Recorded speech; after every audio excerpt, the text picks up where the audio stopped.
Então, é uma coisa que não cabe para mim. Agora, por que eu estou apoiando o governo Bolsonaro? Porque eu acredito que ele era e continua sendo a melhor opção para o país. E aí você diz assim, mas ele fez isso, ele fez aquilo. Eu não quero ficar olhando para trás. Se eu ficar olhando para o retrovisor, eu vou dar trombada. Posso cair num precipício ali na frente. Tem que olhar para frente, tem que ser construtivo, tem que amar o país. O que eu tenho hoje? Eu tenho isso? É com isso que eu vou lidar. Ficar cobrando coisas que aconteceram nos anos 60, 70, 80. Gente, vamos embora, né? Vamos embora para frente. Para frente, Brasil, salve a seleção. De repente é aquela corrente da frente. Não era bom quando a gente cantava isso? Foi um período muito difícil, né? Tem muita história, muita gente morreu na ditadura, né? Essa é a questão. Enfim. Cara, desculpa, eu vou falar uma coisa assim. Na humanidade, não para de morrer. Se você falar vida, do lado tem morte. Por que as pessoas... Por quê? Que houve tortura, secretária. Bom, mas sempre houve censura, tortura, sempre houve... Meu Deus do céu, Stalin, quantas mortes? Hitler, quantas mortes? Se a gente for ficar trazendo os mortos, arrastando esse por essas ideologias extremas, desculpe, né? Mas não quero arrastar um cemitério de mortos nas minhas costas. Não desejo isso para ninguém. Sou leve, sabe? Estou viva, estamos vivos. Vamos ficar vivo. Porque olhar para trás, não vive quem fica arrastando cordéis de caixões. Eu acho que tem uma morbidez nesse momento. O Covid está trazendo uma morbidez insuportável. Isso aí é perigoso, entendeu? Para a cabeça das pessoas, gente, não tá legal, não tá legal. Estamos falando de pandemia, de Covid-19. A própria classe artística, o setor cultural também reclama que não há um apoio da Secretaria à classe nesse momento em que espetáculos não ocorrem, teatros não ocorrem, que as aglomerações estão proibidas, justamente em prevenção. O que já foi feito, o que é emergencial para a classe nesse momento em que muitos não têm carteira assinada, muitos dependem do trabalho, da renda desses espetáculos? Então, o trabalhador informal já teve um auxílio, benefício que o governo proporcionou através de R$600 por mês durante 3 meses, em primeira instância, mas depois a gente não sabe o que vai acontecer, né? A gente achava que em 3 meses a gente teria tudo solucionado. Mas... E, desculpa, mas eu tô aqui com uma colinha e eu já decorei muito texto na vida e tem algumas coisas que eu não quero errar. Como, por exemplo, eu vou falar agora do que foi apresentado pela minha gestão. Falei ontem para o presidente, não quis falar nada antes. O setor me cobrou bastante isso, até agressivamente, de uma certa forma. Mas eu estava esperando, trabalhando muito e esperando apresentar primeiro para o presidente, que eu achava que... Bom, era a minha ideia, né? De só divulgar o que foi feito. Foi feito muita coisa, depois vai estar lá no site da Secult, as pessoas podem entrar que vai estar tudo lá. Mas o que foi apresentado ontem, eu segurei e queria que o presidente fosse o primeiro a saber. Ontem a gente completou 60 dias desde a posse. E com toda a equipe da Secult eu consegui aprovar um decreto de reestruturação. É uma conquista muito vitoriosa que veio potencializar trocas importantes com o Ministério do Turismo. Até então nós estávamos ligados à cidadania e ao turismo, e a partir de agora estamos ligados desligados da cidadania a partir do decreto que deve ser assinado até segunda-feira, e a burocracia vai ficar bem mais fácil agora. E com a Covid-19 nós criamos a primeira instrução normativa. Minha primeira instrução, a primeira instrução a gente nunca esquece, não é? Para atender o setor impactado pela impossibilidade de se apresentar ao público.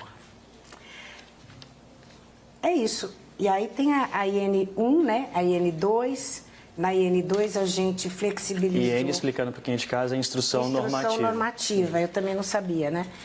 Essa IN1 oferece a possibilidade de se aumentarem os prazos de prestação de contas, desde que sejam apresentadas justificativas, claro, né? Teve um momento onde eu falei flexibilização e fui cobrada por isso. Não é flexibilização, são aumento de prazos para prestação de contas, desde que comprovadas Secretária, todas as notas fiscais de justificativas. Secretária, A instrução número 2 por favor, tá me ouvindo, o setor secretária? ainda sob impacto do Covid. Então, só posso terminar isso? Por favor, Porque então, eu tô falando porque a gente das tem outras instruções perguntas para normativas fazer, que por favor. ajudaram o setor nesse momento de Covid. Suspendendo o parcelamento,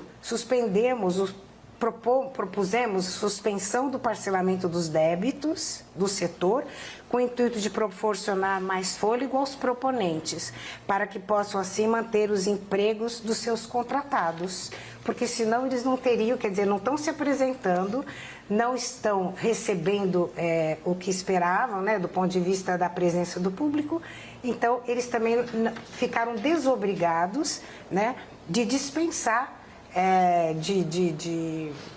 de passar por um momento de ter que dispensar funcionários, né? Gotino. Secretária, Gotino? Gotino. Tá me ouvindo bem, secretária? Porque eu queria falar... Desculpa, mas eu precisava terminar esse Perfeito. raciocínio. Mas eu queria tocar em 2 pontos. Eu acho que a gente não pode minimizar a questão da ditadura. Eu acho que é uma questão que a gente não pode nem sequer questionar o que aconteceu. Eu acho que eu queria deixar claro esse ponto. E eu queria voltar numa outra situação que eu fiz uma colocação aqui de um áudio que foi divulgado essa semana e não ficou claro para mim o que a senhora quis dizer quando eles estão me dispensando. Eu queria que a senhora explicasse isso, porque a pergunta não foi respondida. Não, eu naquele momento, eu tenho tido muitas dificuldades burocráticas, técnicas. Eu não sou do ramo, digamos, né, do ramo burocrático de gestão. Eu falo isso com a maior humildade, eu estou aprendendo muito, tem todo um vocabulário, eu não sabia o que era IN, eu não sabia o que era DAS, né? Só para exemplificar.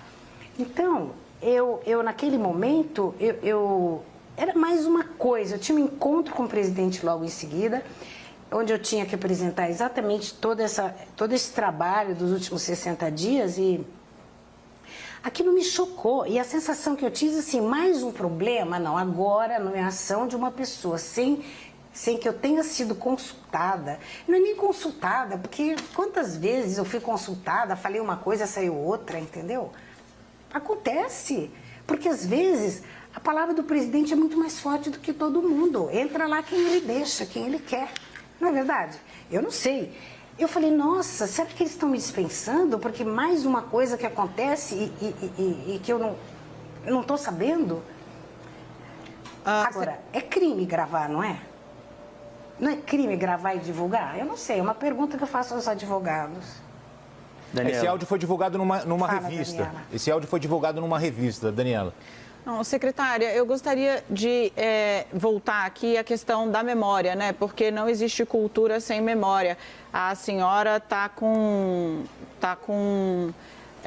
quadros, enfim, atrás da senhora Rubem Valentim. É preciso que as pessoas saibam o que foi feito e quem fez. Portanto, ali, desde de lá de trás, o que se cobra é um posicionamento mais incisivo da Secretaria de Cultura neste governo em favor do trabalho de artistas. No momento em que a nossa cultura perde tantos nomes, o fato de não haver uma manifestação pública e de quando talvez um apoiador do presidente Jair Bolsonaro que falece recebe uma palavra do presidente, mas Aldir Blanc não mostra certo desbalanço do governo. Esses gestos públicos à cultura, não necessariamente a nomes, eles não estão fazendo falta? Estão fazendo falta e nós vamos sentir muita falta, sim. Eu acho que já expliquei isso. Não quero voltar a esse assunto, acho que está mais do que explicado. Se eu estiver sendo cobrada significativamente, entendeu? Por uma população que queira ser informada de cada óbito, eu abro um obituário, entendeu? Não tenho nenhum problema. Desculpe, mas eu gostaria de estar tratando, quer dizer, primeiro assim... eu estou chegando, eu estou há 60 dias, eu sempre soube que qualquer pessoa de gestão, de qualquer gestão empresarial, pública, ela tem os famosos 100 dias para poder começar a falar de como ela recebeu o órgão que ela está administrando, ou enfim, sob sua gestão, para poder se explicar. Quer dizer, começaram a me cobrar com 30 dias. Cadê ela? Onde é que ela está, sabe? E eu estou trabalhando, gente. Eu estou trabalhando. E eu não quero ficar dizendo, eu vou fazer isso, eu vou fazer aquilo. Eu não sou política, eu não vou ter nunca uma campanha para me eleger. Então, eu não preciso estar, de repente, explicando tudo que eu estou fazendo, o que eu estou sonhando em fazer. Não. Então, assim, e outra, uma coisa que eu quero considerar. Depois que eu sentei aqui, a quantidade de gente que eu fico ouvindo, que adoraria estar sentada nessa cadeira, é impressionante. E cada um chega com um palpite de como ele faria a administração da cultura do Brasil, entendeu? Bom, desculpe, eu fui escolhida, estou aqui dando o meu melhor. É só isso, eu tenho o meu jeito, eu acho que eu preciso ser respeitada também. Mas tem artistas que estão passando fome, que talvez não tenham 100 dias para esperar. O que está sendo feito neste momento para contribuir com esses artistas que não são da grande mídia, artistas de rua, artistas que fazem pequenos trabalhos e não estão se apresentando neste momento? A gente vê um esforço de alguns setores do governo para tentar levar dinheiro às pessoas, são os benefícios que estão sendo colocados em prática. E da Secretaria da Cultura para ajudar esses artistas, o que está sendo feito? Então, o presidente ofereceu aquele auxílio através da Caixa Econômica Federal, já falei disso, R$600 durante 3 meses para os informais, todos os trabalhadores informais do Brasil. Aí, por outro lado, com circos, que são pessoas assim itinerantes, que eles não têm endereço, tal. Eu liguei com o meu grupo, com a minha equipe, ligamos para todos os governadores, quer dizer, muitos prefeitos, onde a gente sabia que havia circos.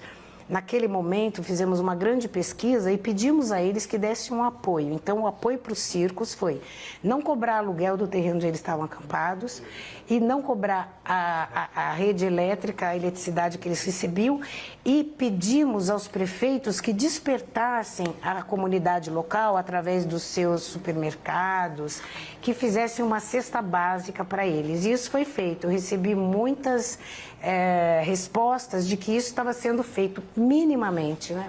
Porque o circo é aquele difícil, porque ele não é registrado, ele não tem um contrato, ele come com dinheiro da bilheteria da noite anterior, entendeu? Se não tiver bilheteria, ele não come. É dramática a situação do circo. Então, eu me sensibilizei muito, porque eu quis ser atriz na vida aos 6 anos de idade, quando eu vi meu primeiro circo. Eu fiquei muito apaixonada por aquele universo, aquelas luzes, aqueles palhaços, né? Falar em palhaço, como fez sucesso o pum do palhaço que eu citei, né, na minha... Falei, e o pum do palhaço que saía talco assim, do bumbum dele, né? As pessoas parecem crianças, ficaram repetindo isso. Secretária, deixa eu só, ainda na questão do incentivo, quando que vão ser liberados os recursos do Fundo Nacional da Cultura e do Fundo Audiovisual? Então, tá tudo lá na Ancine. A Ancine também é uma veiculada que não está debaixo do guarda-chuva da cultura. A gente já teve várias reuniões e vai haver agora, finalmente, o ministro da Cidadania vai convocar uma reunião da comissão do comitê gestor da Ancine. E é esse comitê gestor que tem poder para liberar esses fundos. Eu não tenho. Desculpe. Não, eu me ajeito aqui. Obrigada. Sou do ramo. Só uma questão agora. A gente caminha para o fim da entrevista. Tinha combinado tanta coisa que eu esperava falar. Então tá, vamos embora, vamos indo. O ex-ministro Sérgio Moro deixou o governo, fazendo acusações graves ao presidente Jair Bolsonaro de interferência política em investigações. A senhora é uma admiradora de Sérgio Moro. Como a senhora viu a saída dele? Eu fiquei profundamente triste. Fiquei profundamente triste por ele, pelo presidente Bolsonaro, pelo povo brasileiro, pelo tanto que a gente esperava que eles permanecessem juntos. tenho na minha sala uma foto dos dois rindo um para o outro. Tem uma outra foto também na minha agenda dos dois, que eu recorto do jornal, os dois num jogo de futebol. Muito triste, muito, muito triste. Não tem outra palavra para isso. A senhora acreditou no que ele disse? Eu não quis nem acompanhar, porque eu fiquei tão traumatizada com isso que eu falei, eu não quero chegar perto dessa história. Eles devem ter suas razões, os dois devem estar cobertos de razões para as coisas terem se rompido dessa maneira. Aí você fala disso, eu fico até emocionada, porque muito triste para o país, muito triste para todos nós. E para o presidente também, com certeza, e para o ministro, bom, o juiz Moro da nossa Lava Jato também deve estar muito triste com tudo, pela impossibilidade que se impôs ali entre eles. O que faria a senhora abrir mão da Secretaria Especial de Cultura? O que a senhora não concorda de jeito nenhum e que aí sim a senhora pediria demissão? Eu acho que a falta de confiança no meu entorno. O que acontece lá fora não é do meu pecúlio, como dizia meu pai. Eu me preocupo muito com fidelidade, com confiança. Eu espero ter a confiança do presidente sempre, continuar tendo. E eu espero também ter a confiança e poder confiar na minha equipe. Mas o próprio governo já tem até nomes cotados.